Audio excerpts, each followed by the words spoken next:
एक नई वीडियो के साथ आज मैं फिर हाजिर हूं, आपका होस्ट दोस्त विक्रांत जोशी आपका स्वागत करता हूं मेरे रिव्यू मास्टर में। यदि आपने इस चैनल को सब्सक्राइब नहीं किया हो तो भी कर लीजिए और बेल आइकन को भी प्रेस कर दीजिए। यदि आप मुझे सोशल मीडिया फॉलो करना चाहते हैं, लिंक डिस्क्रिप्शन में मिल जाएगा और स्क्रीन पर भी मिल जाएगा।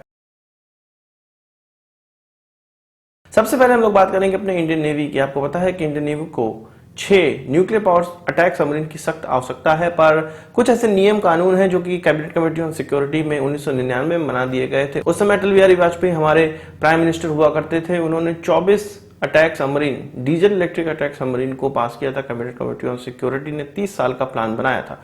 1999 से लेकर अगर 30 साल की बात करें तो 2029 तक का यह प्लान था कि 24 डीजल इलेक्ट्रिक सबमरीन या कन्वेंशनल सबमरीन हमें प्राप्त करने हैं। पर चीन की बढ़ती हुई ताकत को यह देख के अब लग रहा है कि हमें न्यूक्लियर पावर सबमरीन 6 की बहुत ज्यादा आवश्यकता है।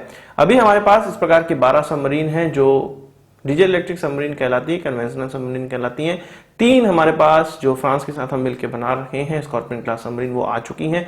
3 और आ जाएंगी, कुल मिला के 18 हो जाएंगी। पर उस 2029 आते आते कुछ और रिटायर भी हो जाएंगी, इसलिए इनकी कमी हो रही है। अगर 18 भी इनको मान लिया जाए तो भी 6 अगर न्यूक्लियर पावर सबमरीन, जो कि पहले डीजल इलेक्ट्रिक सबमरीन का मसौदा था, उसको अगर हटाकर 24 जो पूरे सबमरीन करने हैं, उसमें अगर 6 न्यूक्लियर पावर अटैक सबमरीन कर दिए जाएं तो ये भारतीय नेवी के लिए बहुत बेहतर होगा। ये चीज नेवी ने मोदी गवर्नमेंट को कन्वे की है। अब मोदी गवर्नमेंट को कैबिनेट कमेटी ऑन सिक्योरिटी के इस जो प्लानिंग है, जो 24 डीजल इलेक्ट्रिक सबमरीन का प्लानिंग था, उसको घटाकर 18 प्लस 6 न्यूक्लियर पावर सबमरीन करना होगा। उसके बाद एक्सेप्टेंस ऑफ नेसेसिटी होगी और फिर कंपनी चूज की जाएगी और फिर उनके प्रोडक्ट का ट्रायल होगा और तब जाके हमें न्यूक्लियर पावर सबमरीन प्राप्त हो पाएंगी। तो इसमें 10 सालों का मिनिमम समय लग सकता है, इसलिए अभी से ये चीज करनी पड़ेगी। ये चीज इंडियन नेवी ने गवर्नमेंट को कन्वे की है। बात करते हैं पाक ऑक्युपाइड कश्मीर के प्राइम मिनिस्टर की, सो कॉल्ड प्राइम मिनिस्टर की, जिसको आजाद जम्मू कश्मीर भी कहा जाता है और उसके प्राइम मिनिस्टर भी हुआ करते हैं। उनका यह कहना है कि भारत और इजराइल के पास अब कुछ ही दिन बाकी हैं, कुछ गिनती के ही दिन बाकी हैं, इसके बाद इनका खात्मा हो जाएगा। उन्होंने भारत और इजराइल दोनों को एक टेररिज्म स्टेट कहा और ये कहा कि दोनों ही टेररिज्म फैला रहे हैं और लोगों को दबाते हैं। जिस प्रकार से इजराइल को उन्होंने कहा कि वो फिलिस्तीनियों को दबाते हैं, भारत को उन्होंने कहा कि कश्मीरियों को दबाते हैं। तो ये दबाना उठाना जो भी है वो चलता रहेगा ही, कालांतर तक चलता रहेगा। ऐसे कितने प्राइम मिनिस्टर आजाद कश्मीर के प्राइम मिनिस्टर आए और चले गए। आजाद कश्मीर भी भारत का हिस्सा, अभिन्न अंग है और ये जल्द ही हम लोग पूरा भी कर लेंगे। पाक ऑक्युपाइड जम्मू कश्मीर के प्राइम मिनिस्टर को हमेशा ये प्रॉब्लम रहती है कि भारत की ताकतें बढ़ ना जाए, क्योंकि उनकी पोस्ट चली जाएगी, उनका जो नेतागिरी है वो खत्म हो जाएगी जब अगर पाक ऑक्युपाइड कश्मीर भारत में विलय हो जाएगा। तब बात करते हैं चीन की। चीन से रिलेटेड 2-3 खबरें निकलकर सामने आई हैं। चीन लद्दाख के पीछे के इलाकों में, यानी कि अपने क्षेत्र में एक बड़ी एक्सरसाइज को अंजाम दे रहा है। 1 साल पहले भी वो इसी प्रकार की एक्सरसाइज को अंजाम दे रहा था। उसके बाद जो ट्रूप का डाइवर्जन है वो LAC पे कर दिया गया, भारतीय सीमा पे कर दिया गया और आज तक हम लोग स्टैंड ऑफ देख रहे हैं। 1 साल का समय लगभग निकल गया है। इंडियन आर्मी, भारत सरकार इस पर पैनी नजर बनाई हुई है कि कहीं से फिर मिस एडवेंचर ना करें चीनी लोग, और उन पर नजर बनाया गया है और उन्हीं के लेवल की तैयारी भारत में भी चल रही है। हालांकि ये जो एक्सरसाइज है वो LAC से 100 किलोमीटर तक दूरी तक हो रही है चीन के अंदर, पर फिर भी भारत पैनी नजर बनाए रखा है। वहीं चाइनीज वायरस के दौर में चीन के द्वारा हर चीज का प्राइस बढ़ा दिया गया है। अगर पैरासिटामोल के रॉ मटेरियल की बात करें, एजिथ्रोमाइसिन के रॉ मटेरियल की बात करें, आइवरमेक्टिन के रॉ मटेरियल की बात करें, इन तीनों ही ड्रग्स का जो रॉ मटेरियल का रेट है वो बढ़ चुका है। भारत ने ये चीज उनसे कही थी कि इस प्रकार के रेट क्यों बढ़ रहे हैं, किसको फिक्स होना चाहिए। इसके अलावा ऑक्सीजन कॉन्सेंट्रेटर जो कि चीनी कंपनियां बनाती हैं उसके दाम भी बढ़ चुके हैं।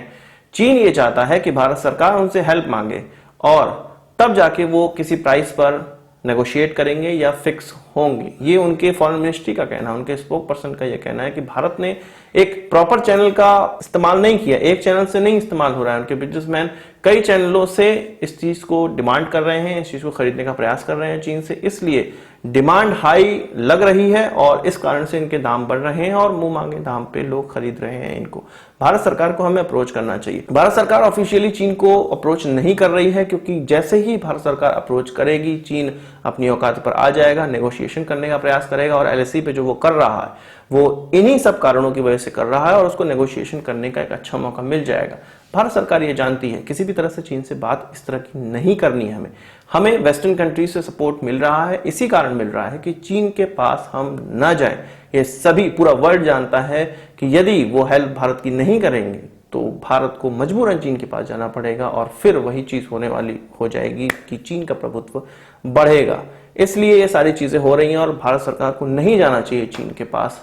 ये हम सभी जनता की डिमांड, मेरी तरफ से एटलीस्ट ये डिमांड है। वहीं ऑक्सीजन कॉन्सेंट्रेटर की बात करें तो इसरो ने भी अपना घर में ऑक्सीजन कॉन्सेंट्रेटर डेवलप कर लिया है और अब वो इंडस्ट्री पार्टनर ढूंढ रहा है ताकि इसका मास प्रोडक्शन हो सके। इसका नाम उसने श्वास रखा है और कुछ साइंटिस्टों, यंग साइंटिस्टों के द्वारा इस प्रोजेक्ट को खुद ही लिया गया और इसको डेवलप किया गया है।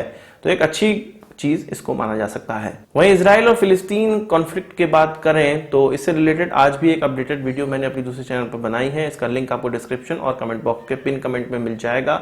आप उस चैनल को सब्सक्राइब कर सकते हैं और उसमें अलग प्रकार की वीडियोस को देख सकते हैं। अब अमेरिका ने $735 मिलियन की हथियार को जो बेचने का, निर्यात करने का इजराइल को मसौदा है उसको आगे बढ़ा दिया है, उसको पास कर दिया है। और ये चीज इस कॉन्फ्लिक्ट में कहा जा रहा है कि अमेरिका इजराइल को मना करने के बजाय और ज्यादा बढ़ावा दे रहा है इस प्रकार के जो आर्म एक्सपोर्ट है उसको पास करके। ये जो आर्म इंपोर्ट है इजराइल के द्वारा अमेरिका के सामने अप्रैल में ही रखा गया था और उसको फिर उस पर सारी मंत्रणा करने के बाद इस सेल को अप्रूव किया गया है। यूएस का ये कहना है कि रेगुलर प्रकार की सेल है और इस प्रकार की चीजें वो इजराइल को हमेशा देते रहते हैं, बेचते रहते हैं और ये रेगुलरली उनको बेचा जाता है। तो आज की इस वीडियो के लिए बस इतना ही। आशा करता हूँ वीडियो पसंद आया होगा। आप इसको एक बड़ा थम्स अप जरूर देंगे। इस वीडियो संबंध इस वाले सुझाव हो कमेंट बॉक्स में जरूर लाइएगा और यदि आपने हमारे चैनल को सब्सक्राइब नहीं किया उसे भी कर लीजिए क्योंकि हम इस प्रकार की वीडियो लाते रहते हैं। नमस्कार, थैंक यू, जय हिंद।